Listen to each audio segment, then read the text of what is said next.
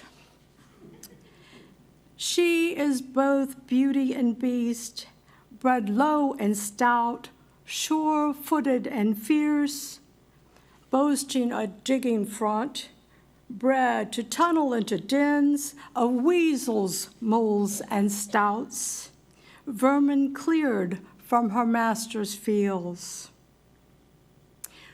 Razor-sharp winds blow cold over the East Highland coast to ward it off the Scottish bred with a double coat.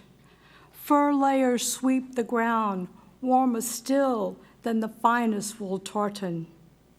The most loyal member of her clan, she sounds warnings of intruders.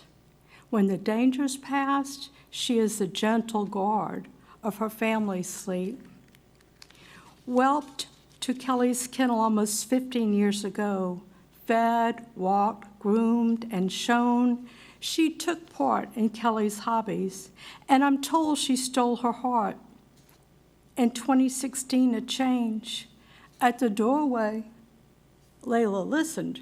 Her boxy head turned, ears high to hear. Words that dropped her tail and raised her brow. She's worked hard now, and it's time for her to retire. I'm not done yet, that Layla girl said. There's still work to do and yours to run. I cannot live my best life yet. Still, more hearts to be won. My son's not sad. Soon settled in the greens of Maclachlan, new assignment unfolded, sole companion to the keeper of the oaks and his lady fair. Layla heard the call and responded. These humans had hit a rough patch, more than one soul's dark night. They needed unconditional love that her warm-coated body carried.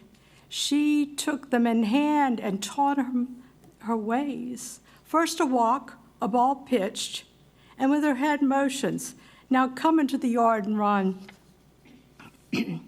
After a romp, Layla modeled repose. At nap time, she snored loudest.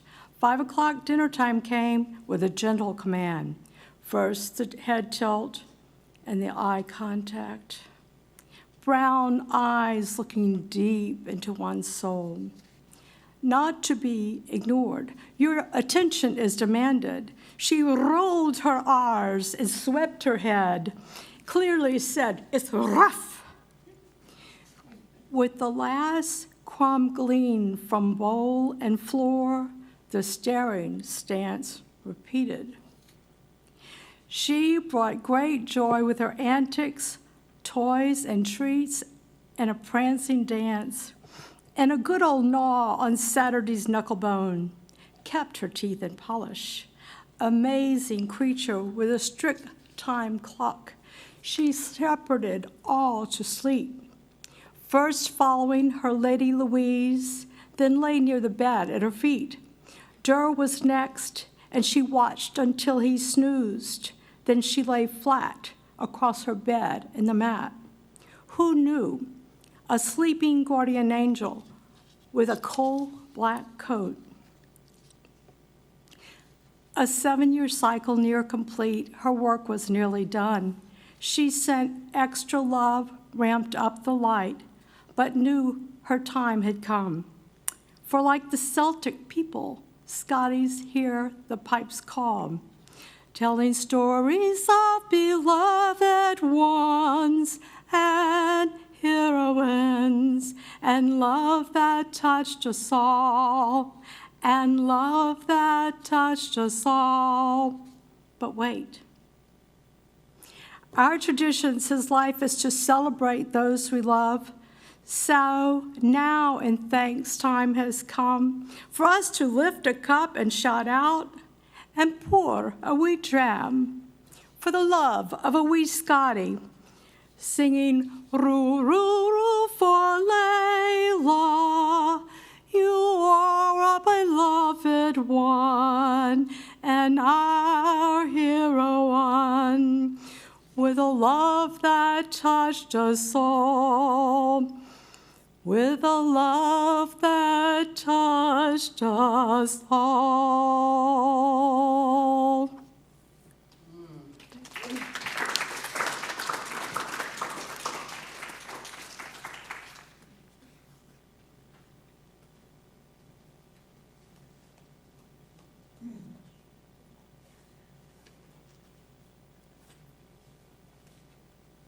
And just seeing, is Bessie here? Okay, great. All right, and so Bessie will be our closing reader today, and her work was commissioned by Carol Garner. Bessie Sinnott grew up along the bayous of Lafourche and Terrebonne parishes. She is the author of Cutting the Clouds, a Bayou Mystic's poems, musings, and imaginings. Her poems have appeared in Mocking Heart Review.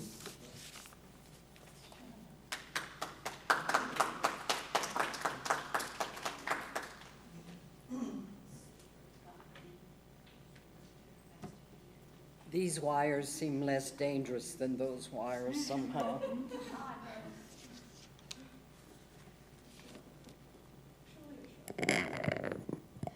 Guy, I support you in your powerful writing about how it is that words can help us transform anger and hatred back to wisdom and compassion. Thank you for that. The power of the word must be transferred to our children. Literacy is not accidental, it's intentional. What the vision and mission of the organization we support with our words is noble, it's necessary. And it's also a calling of a poet. Poets do change worldview. Writers change worldview. It's not accidental, it's intentional. Stand up, pull your shoulders back, lift your chin, and bravely and boldly speak truth to power.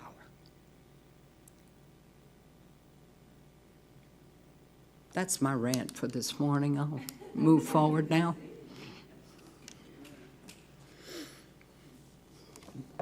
So Carol is Martha's sister, and this is the second time she has commissioned me, so I feel like I'm starting a little fan club up in New York somewhere. And I adore her, and I adore her prompts. She's just delightful. She challenges me to think deeper about the prompts that she brings forward, and they were definitely a lot of fun. I hope she likes this and builds my fan club up in New York somehow. I'm one of those notoriously active people. I don't believe that we are meant to sit idly by and allow things to occur. I believe that we are very much engaged in our own lives and must follow that heart prompting to be actively aware and actively present. And I think I share that characteristic with Carol. I believe that Carol is actively working on her calling. So when she gives me prompts that involve a sloth, I question that. However, in my research about a sloth, and the poem is entitled this, a sloth moves faster in water. Two old weeping willows, branches intertwined like two sisters holding hands, side by side, growing older together along the muddy waters of a canal.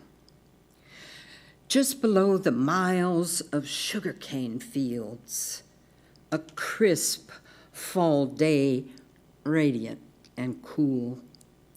Dappled sunlight below the strings of draped leaves, reaching for its deep southern roots, too far from the water's edge to drink deeply. Memories of that small child hanging upside down, a sloth giving birth in a tree. Daydreaming of the sky-scraping heaven, aging now into a kind-hearted woman, growing older with her hoochie-coochie man.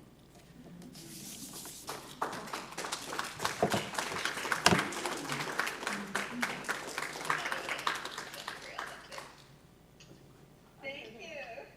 That was lovely.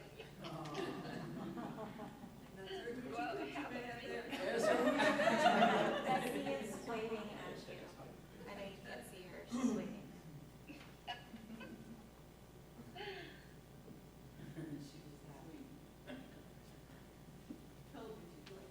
And we will have one more surprise reader today.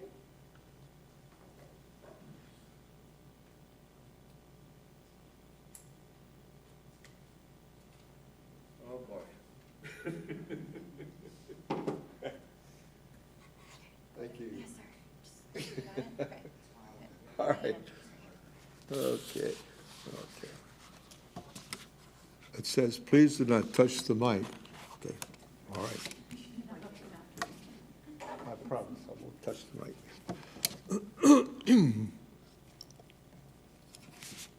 Having come late to this event, I'll do my own brief bio, okay? I was born at an early age in a bilingual French Cajun family in Church Point, Louisiana. Yeah. The first two words I ever heard were in French, as my adoring parents looked at their firstborn and said, "Cher bébé." And then I was off to the races after that. My parents spoke French to each other till they died. And unless there was a person there who didn't understand, they would switch to English because they were bilingual, as I mentioned. Could I ask with a show of hands who has at least a rudimentary understanding of French? Oh, good. All right, because all my poems are first written in French because it's the language of my choice. It's a musical language, and not as Italian, but close to it. And I translate them into English for the benefit of those who can't understand. Except the first one I will share today, called Mon cher Acadiana, my dear Acadiana. I have not come up with a satisfactory translation yet, so those who don't understand the French, bear with me. It's a geographic tour of Acadiana. Excuse me. Du Sabine à la Chafalaya, c'est le pays cadien et créole qu'on appelle Acadiana. On te salue, terre des bayous, de beaux chênes verts et cyprières, grand prairies à pas finir, de l'épinière jusqu'à la mer. Que la foi de nos grands-pères soit le guide et la lumière, qui nous montre le chemin à suivre dans la langue, coutume, festivals qui célèbrent notre joie de vivre.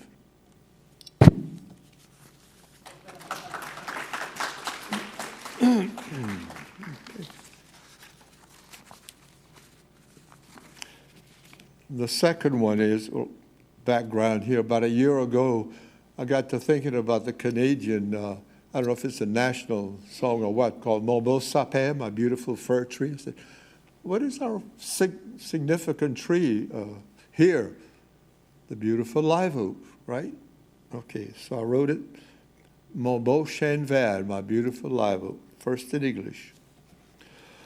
Oh, beautiful live oak, there you stand, grandest tree in all the land. Round and round you they dance and twirl, little boys and little girls. Your arms reach out towards the ground, so to embrace those all around. Among your branches, mid toil and rest, the birds sing out and build their nest. Your moss-draped branches serve to keep tiny hatchlings in peaceful sleep.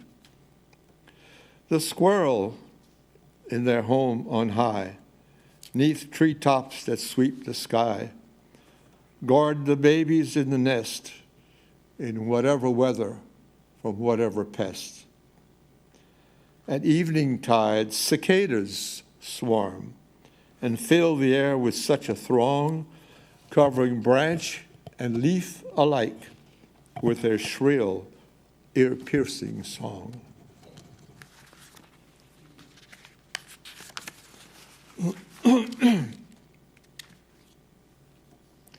Below the ground your roots do spread, seeking the precious watershed, to support and sustain, as though with love, the entire universe up above. Beneath your canopy, welcoming and wide, we make boucherie or kiss the bride. In the pasture, sprawled at your feet, the cows seek respite from noonday heat. In your shade, kids' marbles play while mom does wash the livelong day. Behold the lovers in the swing. Above their heads the birdies sing. 'Tis possible this maid, this belle, has found at last her Gabrielle. Out on the prairie, in the big wood, your royalty is understood. In the marsh, on bayou's bank, your noble self's of highest rank.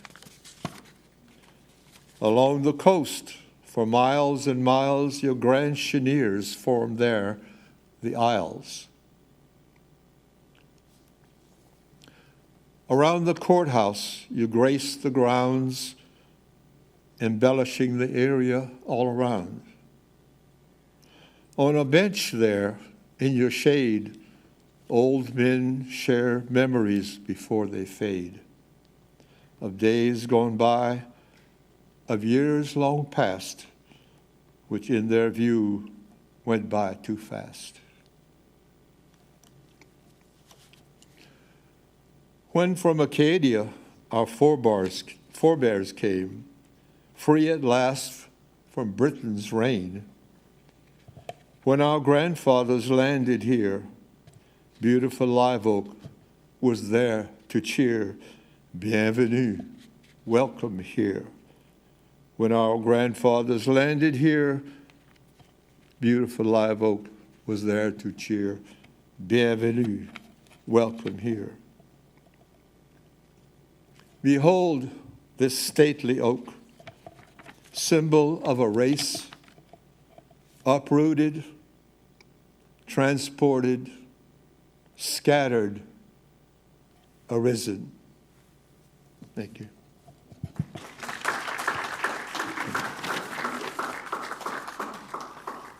Mon beau chêne vert. mon beau chêne vert, le plus bel arbre en toute la terre. Autour de toi, on danse en ligne, les petits gamins, les petites gamines. Envers la terre, tes bras s'étendent pour embrasser là tout le monde. Parmi tes branches si magnifiques, les oiseaux chantent effet sonique. Parmi tes branches couvertes de mousse, les petits oiseaux là-dedans se couchent. L'écureuil, dans son royaume, loin en haut dans le fait, garde son nique et ses petits de n'importe quel danger. Les cigales, à la brune, s'élèvent en l'air, s'enlèvent en l'air afin de tout couvert. Ça couvre les branches, ça couvre les feuilles et pousse un cri qui perce l'oreille. Des racines s'étendent en cherchant l'eau pour soutenir et supporter l'univers en haut.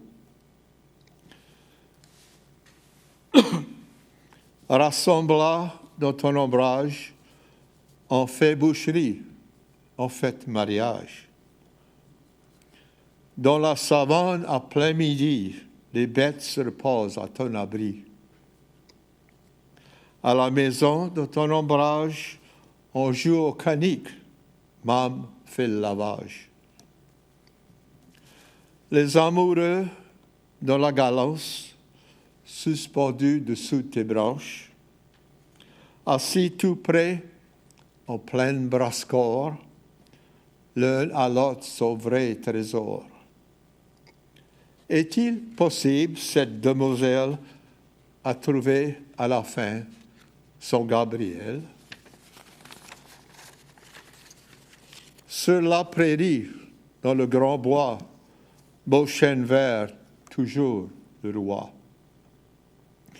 Bord du bayou, dedans les mèches, beau chêne vert montre sa noblesse. Au long de la mer, mille après mille, des grandes chênières font là des îles.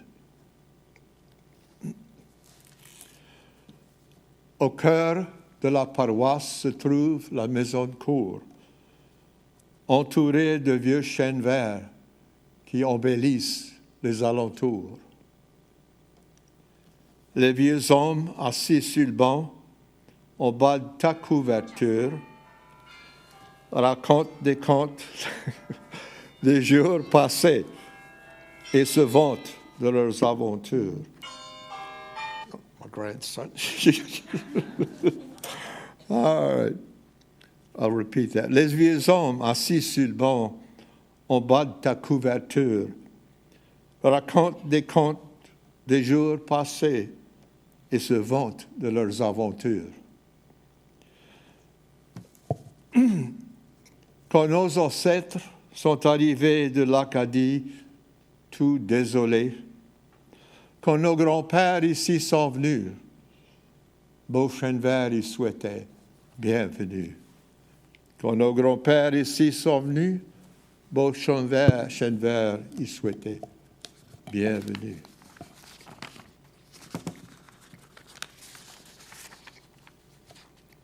Voici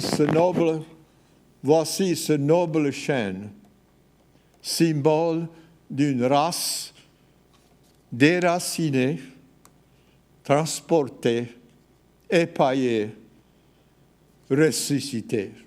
Merci.